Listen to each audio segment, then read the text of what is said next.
খোয়াই নদীর জলস্তর বৃদ্ধি পাচ্ছে এবং জেলায় লাল সতর্কতা জারি করা হয়েছে। নাগরিকদের সুরক্ষার স্বার্থে এবং দুর্যোগ ব্যবস্থাপনা আইন 2005 দ্বারা প্রদত্ত ক্ষমতা ব্যবহার করে এই মর্মে নির্দেশ দেওয়া যাচ্ছে যে নদীর বাঁধ সংলগ্ন রাস্তা দিয়ে যানবাহন চলাচল সীমিত করা হলো। শুধুমাত্র অ্যাম্বুলেন্স, ত্রাণ কিংবা উদ্ধার কার্যে নিযুক্ত ব্যক্তিবাহী যানবাহন, দুর্যোগ মোকাবিলায় নিযুক্ত কর্মকর্তারা এবং প্রয়োজনীয় সামগ্রী বহনকারী যানবাহনগুলি এই রাস্তায় চলাচল করার অনুমতি দেওয়া হল। সরকারি আদেশ পরবর্তীতে জারি করা হবে।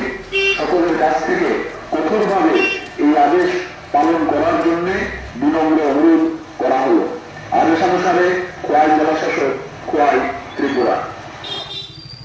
খোয়াইবাসী, খোয়াই নদীর জলস্তর বৃদ্ধি পাচ্ছে এবং জেলায় লাল সতর্কতা জারি করা হয়েছে। নাগরিকদের সুরক্ষার স্বার্থে এবং দুর্যোগ ব্যবস্থাপনা আইন এই মর্মে নির্দেশ দেওয়া যাচ্ছে যে সংলগ্ন রাস্তা দিয়ে যানবাহন চলাচল সীমিত করা হলো।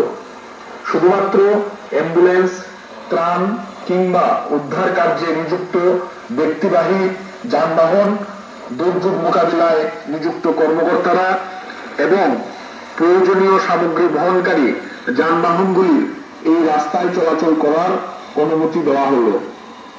সরকারি আদেশ পরবর্তীতে জারি করা হবে। সকলের কাছ থেকে কঠোরভাবে এই আদেশ পালন করার জন্য বিনম্র অনুরোধ করা হলো।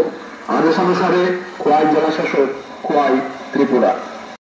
শুধু খোয়াইবাসী, খোয়াই নদীর জলস্তর বৃদ্ধি পাচ্ছে এবং জেলায় লাল সতর্কতা জারি করা হয়েছে।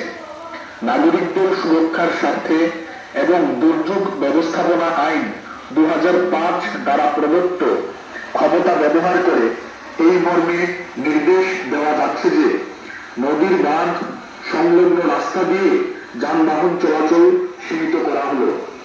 শুধুমাত্র অ্যাম্বুলেন্স, ত্রাণ কিংবা উদ্ধার কার্যে নিযুক্ত ব্যক্তিবাহী যানবাহন, দুর্যোগ মোকাবিলায় নিযুক্ত কর্মকর্তারা এবং প্রয়োজনীয় সামগ্রী বহনকারী যানবাহনগুলি এই রাস্তায় চলাচল করার অনুমতি দেওয়া হল।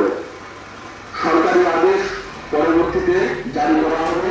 সকলের কাছ থেকে কঠোরভাবে এই আদেশ পালন করার জন্য বিনম্র অনুরোধ করা হলো। আদেশানুসারে খোয়াই জেলাশাসক, খোয়াই, ত্রিপুরা। খোয়াইবাসী, খোয়াই নদীর জলস্তর বৃদ্ধি পাচ্ছে এবং জেলায় লাল সতর্কতা জারি করা হয়েছে। নাগরিকদের সুরক্ষার স্বার্থে এবং দুর্যোগ ব্যবস্থাপনা আইন এই মর্মে নির্দেশ দেওয়া যাচ্ছে যে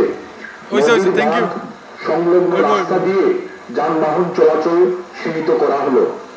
শুধুমাত্র অ্যাম্বুলেন্স, ত্রাণ কিংবা উদ্ধার কার্যে নিযুক্ত ব্যক্তিবাহী যানবাহন, দুর্যোগ মোকাবিলায় নিযুক্ত কর্মকর্তারা এবং প্রয়োজনীয় সামগ্রী বহনকারী যানবাহনগুলি এই রাস্তায় চলাচল করার অনুমতি দেওয়া হলো। সরকারি আদেশ পরবর্তীতে জারি করা হবে। সকলের কাছ থেকে কঠোরভাবে এই আদেশ পালন করার জন্য বিনম্র অনুরোধ করা হলো। আদেশানুসারে খোয়াই জেলাশাসক, খোয়াই, ত্রিপুরা।